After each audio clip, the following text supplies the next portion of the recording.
Installing an agent skill or plugin is a code execution boundary. Dependencies can change the host, and plugins extend the live runtime.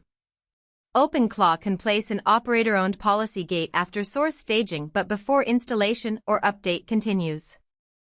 The policy command receives structured JSON on standard input, protocol version, target type, target name, stage source path, source origin, requested operation, and OpenClaw version.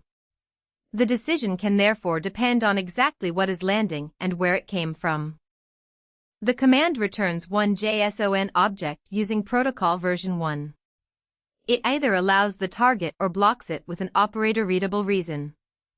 OpenClaw launches the absolute executable directly without a shell and can restrict which trusted directories may contain it.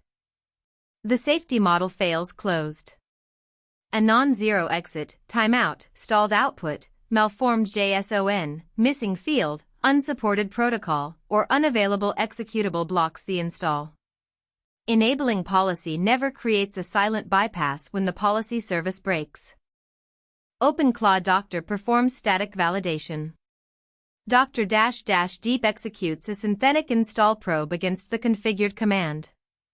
Test one approved source and one deliberately blocked source, then confirm the operator receives a precise reason rather than a generic failure. Cover both skill and plugin targets unless there is a documented exception. Pass only named environment variables, cap runtime and output, and evaluate each bulk update target independently. Force confirms a source, but official docs say it does not bypass install policy.